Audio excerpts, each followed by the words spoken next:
Hello, my name is Elisa and today I'll be talking about Anhedonia again. I've decided to introduce one of my favorite and most effective coping methods. It is called role-playing, which has nothing to do with sexual role-plays, however, as it's, the written type of role-playing that is about two people writing a story together about two characters and each of those two people writing one of them. Now, I will not be talking all that much about how role-playing works in general. If you do have any questions about that, however, you can let me know in the comment section and I'll do my best to send some resources your way. But yeah, the main focus of my video will be the benefits this coping method could have and about what one has to keep in mind when role-playing with anhedonia and concentration problems that come with anhedonia, at least with some types of it. And here I go. I think one of the main benefits of role-playing is that especially creative people with anhedonia tend to be really frustrated about the fact that they cannot actually create anymore. Because there's just so much brain fog and so little inspiration, and it's just so difficult to keep track of too many trains of thought at once, which is essential for writing complexer types of stories about multiple characters. The thing about role-playing is that you only play a single character. You only write about that one character's thoughts, about that character's actions, and about that character's emotions. And since your role-playing partner will be playing the other character your character will be interacting with, they are already taking half of the workload off your shoulders. And in addition to that, it's a lot easier to not lose track of your thoughts and of your ideas if someone else keeps writing back to you. It's a constant back and forth, and the very moment you do get stuck, you can also just shoot your role-playing partner a message so you can plot together and fix whatever has gone wrong. I think the main benefit of role-playing, however, is that you can experience emotions, positive emotions, secondhand. Now, I've read that there are some coping methods that involve the act of imagining yourself experiencing positive emotions. However, from my personal opinion, from my personal experience, it has always felt somewhat fake to me. And while I do believe that it's important to simulate positive emotions when interacting with other people, it can be quite frustrating to make an attempt at convincing yourself that you are actually having them when you are not having them. However, by allowing a fictional character to experience positive emotions, you are able to get a little bit closer to them. You are able to explore them, but you do not have to pretend that they are your own. You are basically doing it from a safe distance, and well, if it does go wrong, if it does feel wrong, you can also just write about negative emotions instead and try to well, seek relief from them. Now, what I really think is important when you are coping with anhedonia is to well, prove to yourself that you are not wasting your life, and that, well, time isn't just passing without anything happening, without you accomplishing anything, without you improving as a person or honing a specific skill. And since, well, if you are a role player, you can actually reread what you've written with the other person. You can just prove to yourself that, oh, I've done this and this and this, and my writing style has become better after, well, a certain number of role-playing replies. My take on emotions has become more convincing.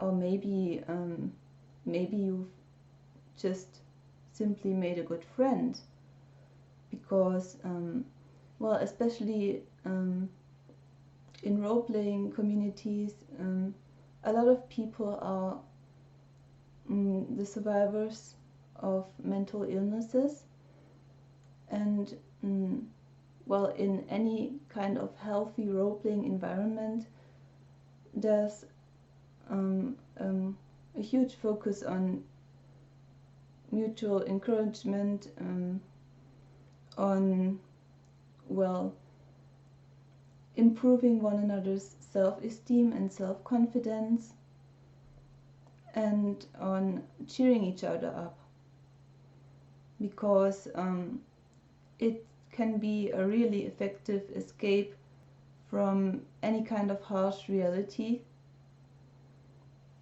And obviously, being stuck with a brain that doesn't allow you to experience positive emotions is just rough. And again, this is not about curing anhedonia, but about surviving it until, well, any kind of treatment you are undergoing kicks in, until you found the right professional, until you are able to resolve the issues that your brain is having yourself. And it's about making your life worth living. So with that in mind, let's move on to, well, the things that are useful to keep in mind when trying to become a role player who is an anhedonia survivor. Well, first of all, if you, well, start writing about emotions for the first time again, it's obviously going to be awkward. You shouldn't feel bad about this. It's just normal because, well, your brain has literally lost that particular skill, and well, you have to work around that issue. What can be really helpful to make your depiction of emotions more convincing is to act as a scientist and observer. You can take a look at various pieces of art, like paintings. You can read short stories if reading books is too much for you. You can listen to songs and pay attention to the lyrics and to the emotions they invoke in healthy people. And what you need to focus on is, well, how are those people accomplishing that? How are those creators causing people to experience those emotions, and how are they making them convincing? It's always useful to read about the body language associated with certain types of emotions, about the facial expressions, about the tone of a person's voice, and about the physical sensations. Like, for example, affection is often associated with warmth, like a warm feeling in your chest, for example, or in your stomach. And happiness is often associated with a feeling of lightness, and those are just two examples, and obviously there are more nuances to that, and figuring them out goes a long way, both when it comes to your writing and to your understanding of positive emotions in general. What is also important to keep in mind is that it's best to start out with a very low word count. It's perfectly fine to start out with 100 to 150 words per role-playing post, because, it's easier that way not to lose track of your current train of thought. And your partner will simply continue where you've left off and then provide you with something you can respond to in return. It is also okay if you are taking hours to write those 100 to 150 words, however. It was definitely the case for me. It can be very frustrating, it can be very exhausting, but I think it's not too far-fetched to think of this as, the act of getting rid of a wall without tools.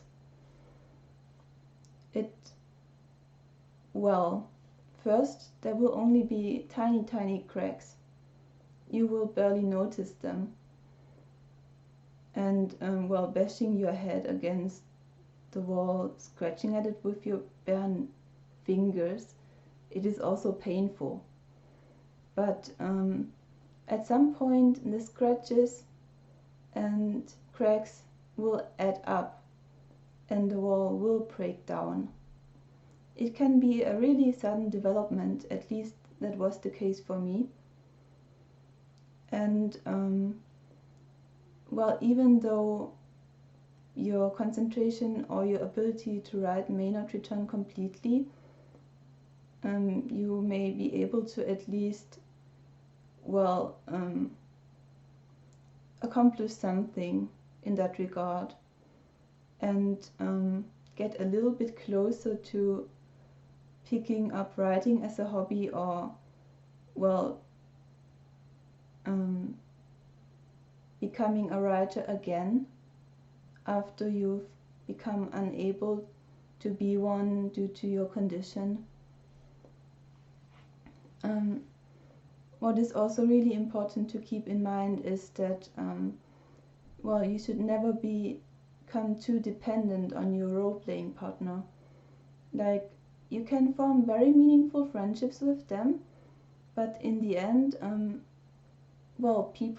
healthy people included, lose interest in certain topics, in certain stories all the time. So if it doesn't work out, don't blame yourself for it, and just look for a different role-playing partner or have multiple partners at the same time. And again, if any of your role-playing partners isn't being patient with you, or treating you poorly instead of giving you gentle, constructive criticism if your depiction of positive emotions is a touch awkward, then that is their problem and not yours, and it says so much more about them than it will ever reveal about you as a person.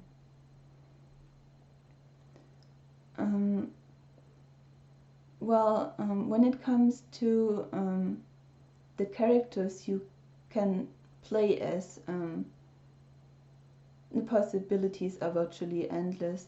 You can make up a character from scratch, which I wouldn't recommend to a beginner, however, or you can take any kind of fictional character you are at least a tiny little bit intrigued by, from a movie, a series, an anime, a book, a video game, and you can use your interpretation of them as the foundation of your portrayal.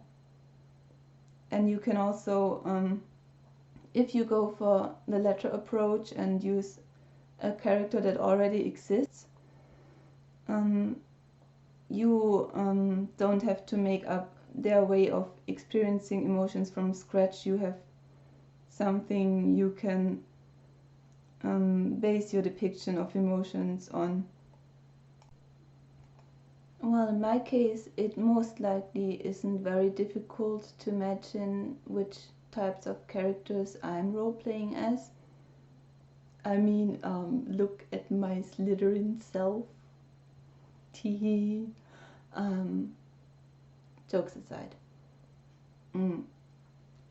It can be really fulfilling even when you are not yet doing okay. It can really distract you from any bad thoughts you are having, from any bad emotions you are having. And of course, just by entertaining your role-playing partner, you can also prove to yourself that your actions have an impact on your surroundings and on other people, and that you are capable of giving birth to positive emotions in other people, which, again, says a whole lot about your immense strength. And however, even if you are not yet able to take this particular step or don't have any interest in becoming a role player, I can guarantee you that that is probably already the case, that you are already making a difference in the lives of the people you're surrounded by, in the lives of your friends, of your family members, maybe even in the lives of strangers you have treated with consideration and kindness, or in the lives of other Anhedonia survivors who are fighting at your side. So again, please don't be hard on yourself in any way, regardless of whether you are able to take this step or of whether taking this step is difficult and a longer process in your case. In my case, it took me about 2 or 3 years to make it to the point I was able to role play regularly and write replies that are longer than 100 to 150 words. They are about 200 to 300 words long now. Also, role-playing can become a stepping stone to once again being a writer of quote-unquote actual stories, because if you focus on a lot of individual characters, in different role plays, it can become easier to pursue multiple trains of thought simultaneously again, just because you're gradually getting more used to the process and to the process of writing, to the process of exploring emotions.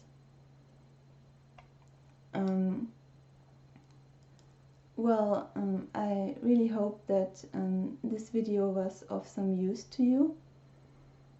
Again, if you have any questions about role-playing or would like some advice or